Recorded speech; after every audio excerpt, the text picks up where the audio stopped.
Bem, contextualizando na história do Brasil, eu considero a Comissão da Verdade, independentemente de qualquer discussão a respeito, um grande avanço. Pela primeira vez, o Estado institui um organismo para apurar os crimes das elites, né? Das elites que controlavam esse Estado.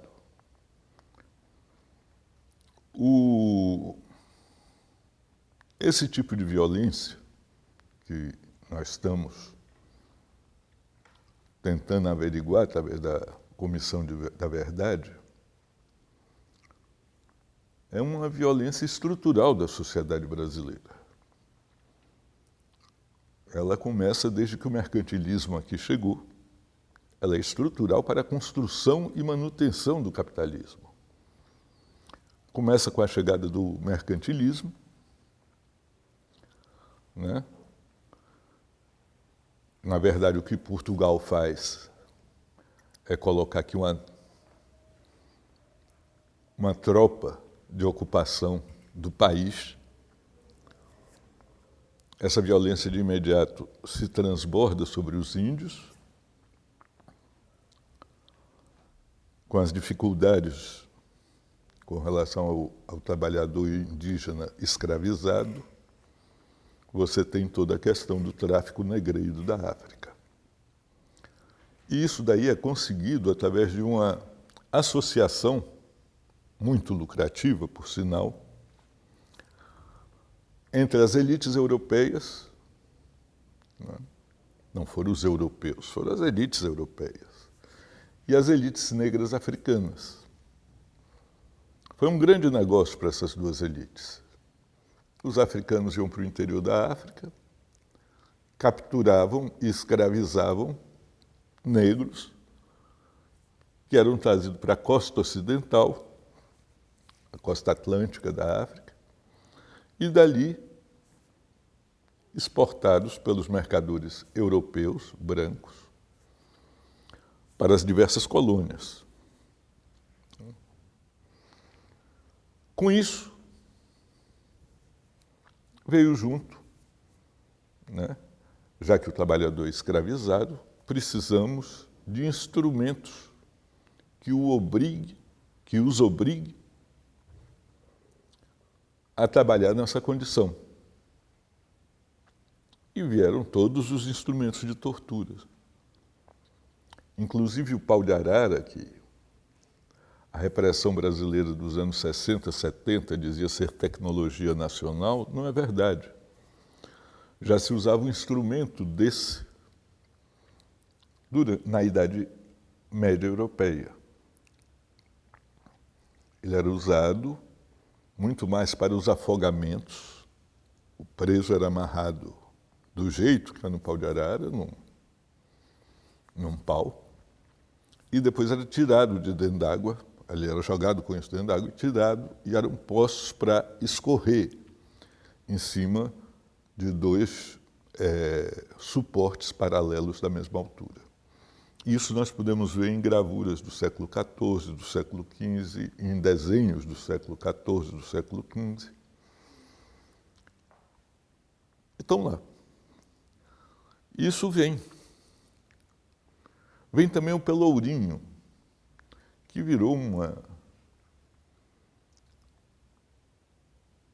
que dá um tom, inclusive, bem claro do que era essa violência. Para a elevação de um povoado à condição de uma cidadezinha, só quando tinha pelourinho. E o pelourinho era para açoitar trabalhadores escravizados, negros, índios e dissidentes em geral. Mulheres adúlteras, enfim, o que eles achassem que deviam pendurar ali. Com a abolição, né, e com o golpe de Estado do Marechal Deodoro, que instalou uma república em nome exatamente dos que perderam seus escravos, né? Você, na república, tem a construção dos novos instrumentos de controle do trabalho. Você tem a construção de casas de detenção, que não tinha antes, os presos ficavam na delegacia, os poucos presos. Você tem a polícia especializada em acompanhar os movimentos de trabalhadores, que são as precursoras dos DOPS e DEOPS, delegacias e Departamento de Ordem Política e Social. Você tem, inclusive, a construção dos hospícios, né? Que é para o diferenciado ser levado para lá. Então, esse controle ele permanece durante toda a República. No dia a dia, ele cuidava e cuida dos movimentos da classe trabalhadora. Nos momentos de crise, como na ditadura do Estado Novo, por exemplo, e depois nessa ditadura do pós-64, eles se deslocam. Não é que se deslocam, ele continua sobre a classe trabalhadora, mas joga o seu foco em cima daqueles que estão a defender os interesses da classe trabalhadora, pela intolerância, inclusive, dos regimes que se instalam com o Estado Novo e depois com o golpe de 64. Tanto que hoje nunca se apurou a responsabilidade da escravidão negra.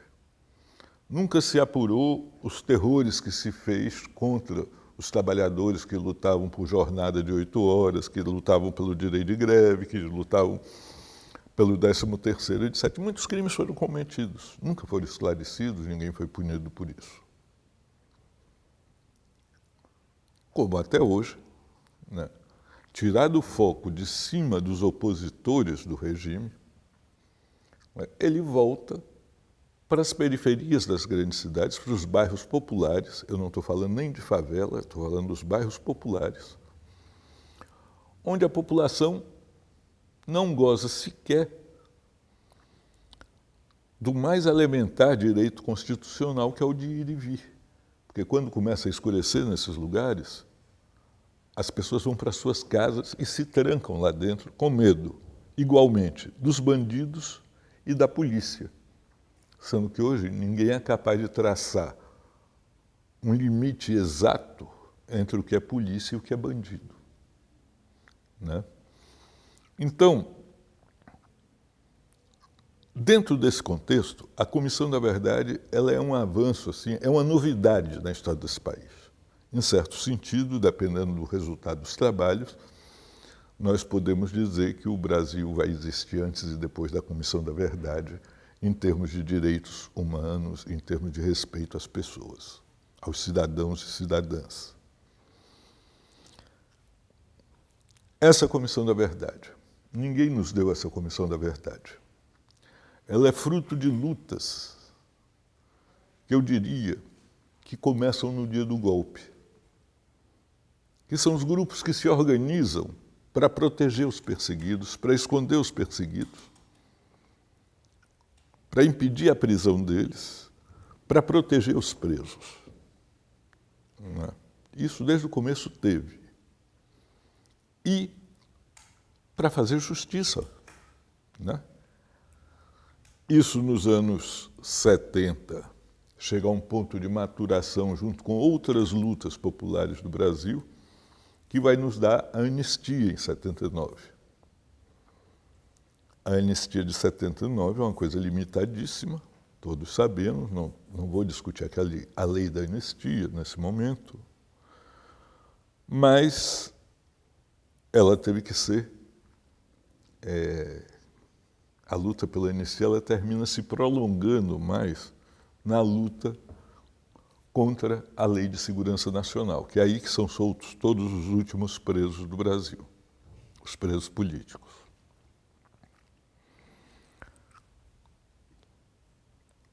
A respeito dessa geração de presos políticos, eu acho que todos nós, inclusive todos os meus companheiros que estiveram presos também, devemos ter claro que nós sobrevivemos ao pau de arara, mas que o pau de arara também sobreviveu. Está aí contra as populações pobres. As chacinas estão aí no campo e nas cidades. Bom, agora, depois da anistia, você tem, que já vinha de antes, o grupo dos familiares de mortos e desaparecidos, que foram fundamentais para que a gente acumulasse na direção dessa Comissão da Verdade. Além disso, você tem os grupos Tortura Nunca Mais, no Brasil inteiro, funcionando. Os grupos de defesa dos direitos humanos.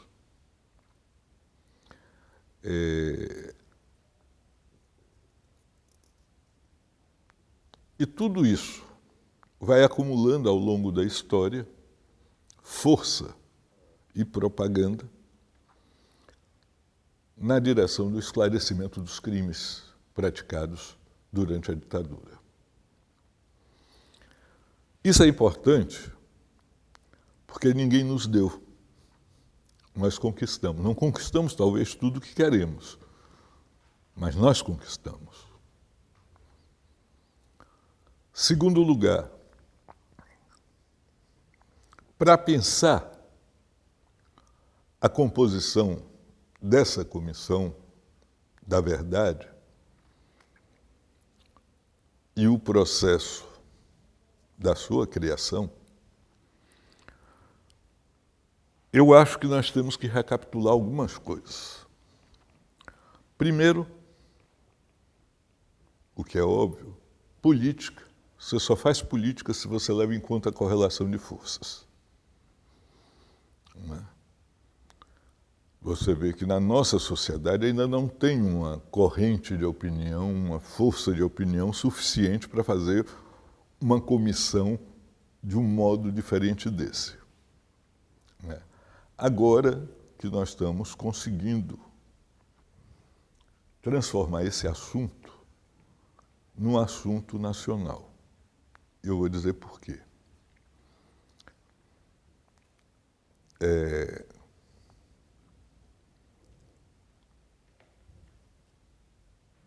Durante a segunda gestão do presidente Luiz Inácio da Silva,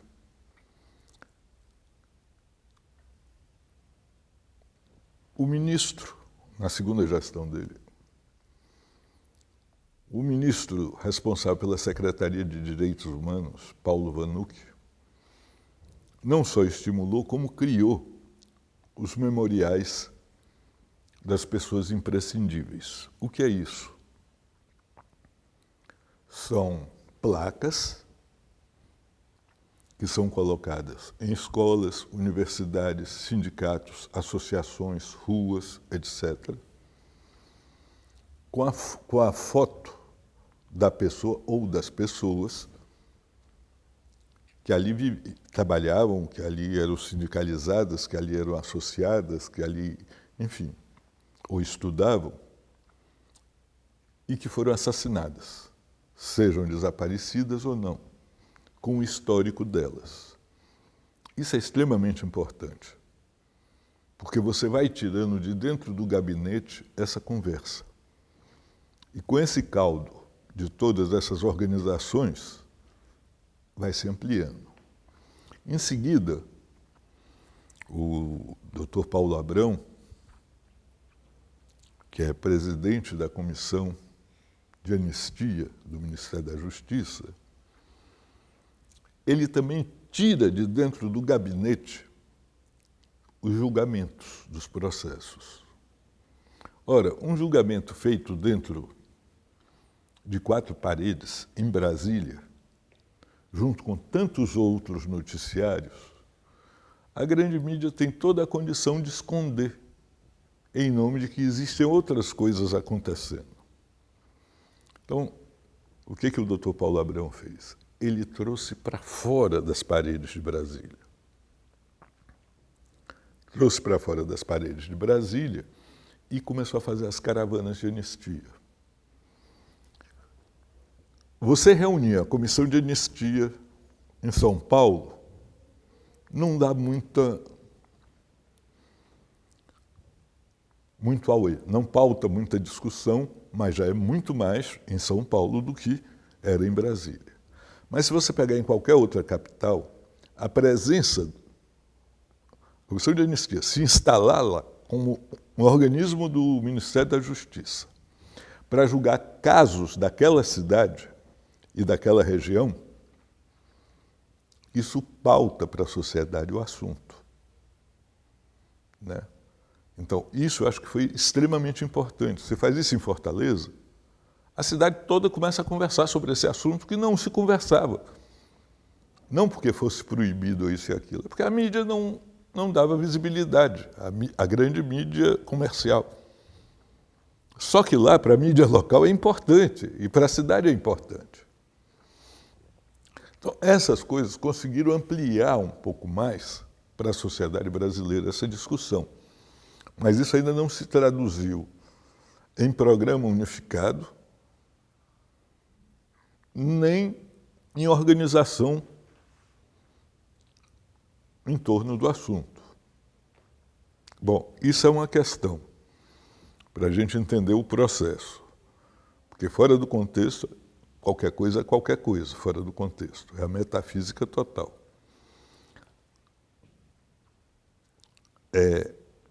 De outro lado, para não personalizarmos a questão, assim como não atribuo à presidenta Dilma ter nos dado a Comissão da Verdade, ela entendeu que era necessário e viu que tinha força para montar uma Comissão da Verdade, e ela queria, provavelmente. Eu não tenho nenhuma aproximação com ela para falar por ela, nem mandato. Agora,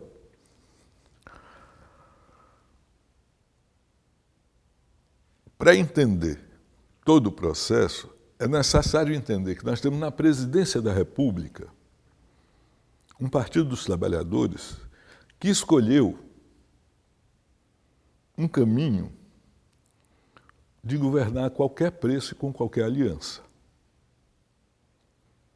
Isso é um dado de conjuntura e é extremamente importante.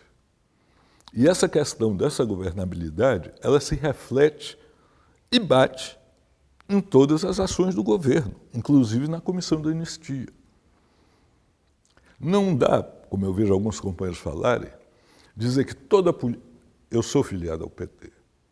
Não dá para dizer que toda a política do PT está certa, como vários dizem, que o importante é estar no governo, etc., etc., e dizer que a Comissão da Anistia não tem que ter essa composição que tem. Vai ter que escolher, das duas uma.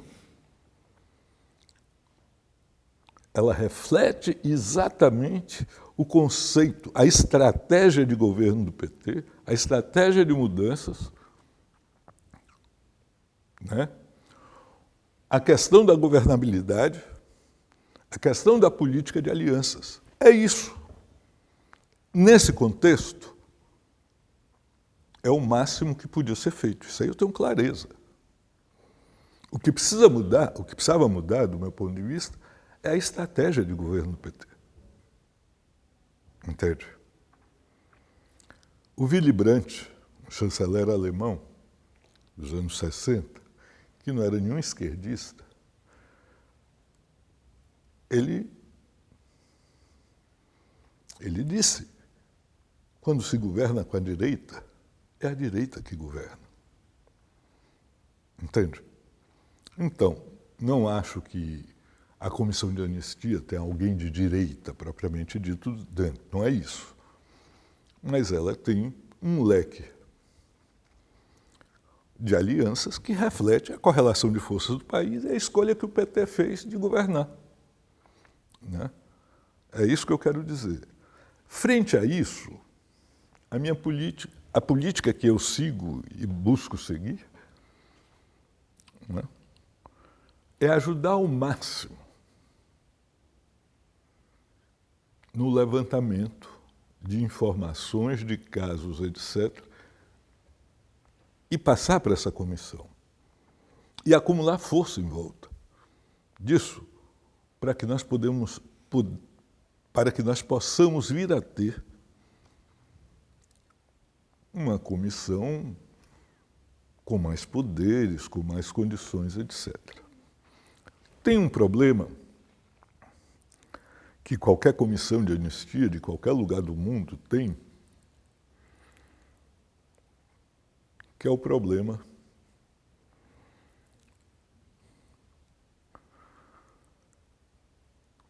do capital. No Brasil criou-se uma terminologia que eu acho assim perniciosa de ditadura militar.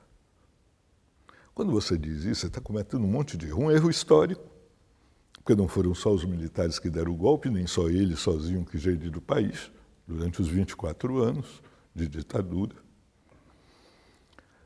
né? Em segundo lugar, as Forças Armadas, a sua cúpula, a maioria da sua cúpula participou do golpe, outros não. A lista de cassação de militares nas primeiras listas é imensa, né? E você tira todo o conteúdo de classe do que foi esse golpe e essa ditadura e coloca em termos de uma corporação. Porque Forças Armadas não são uma classe social, são uma corporação. O que isso tem como resultado?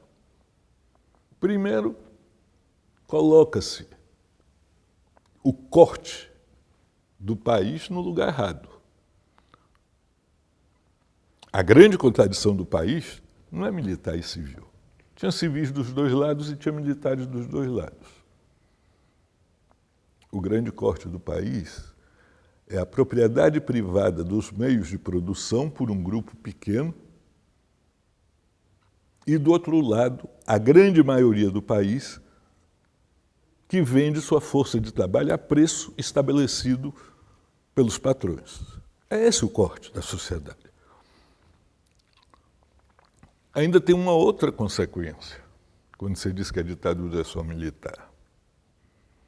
Na hora de apurar os fatos, os civis não têm nada a ver com isso. E é difícil você processar o civil. Entende? E nós sabemos, hoje tem provas de sobra, do que fizeram. Em alguns momentos, houve o que hoje se chama de, como é? PPP. Né? Como é? Parceria público-privada. Entrevistando o João Pedro Stedley outro dia, por um vídeo, ele mostrou isso, não usou esse termo que eu estou usando, a parceria público-privada, na repressão dos camponeses logo depois do golpe. O Exército manda um batalhão de repressão para o Nordeste, mas quem faz o serviço são os usineiros dentro das suas usinas. O Exército disse, vai firme que a gente banca. E eles foram firmes. Segundo consta, ainda não comprovado, tem centenas de camponeses enterrados em valas da própria usina, mandado pelo dono da usina. São as grandes PPPs da ditadura. Né? O público, que são as Forças Armadas, e o privado, que são os empresários. Entendeu? Então, eu vejo a questão da Comissão da Verdade desse jeito. Uma política para mudar isso não é bater na Comissão da Verdade, nem bater de frente com ela. É dar serviço para ela. O nosso papel é levantar dados e colocar lá, para depois ver, né, o que foi feito com esses dados. Acho que tem muita confusão no pedaço. Acho que tem muita confusão no pedaço. Eu discordo profundamente, principalmente daqueles que estão de acordo com a estratégia do PT de governar e de governabilidade, porque é uma contradição insuportável, de ficar batendo na Comissão da Verdade. Não é isso que tem que ser feito. Primeiro você tem que aprender a discordar da estratégia que está posta. E depois,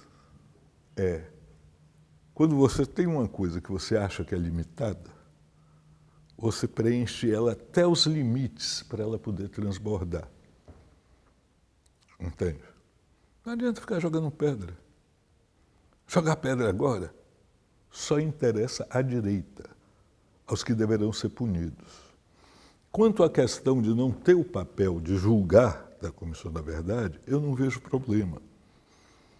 Porque se você tem um relatório sobre as verdades, qualquer entidade pública ou pessoa física pode entrar com um processo contra essas pessoas.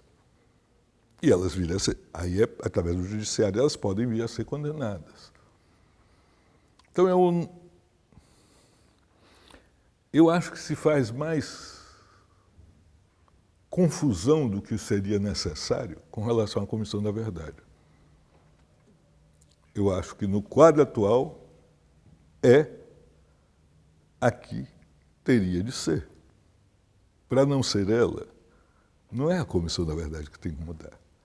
É todo o conceito de governabilidade, é todo o conceito de como chegar ao governo, quais as alianças, etc.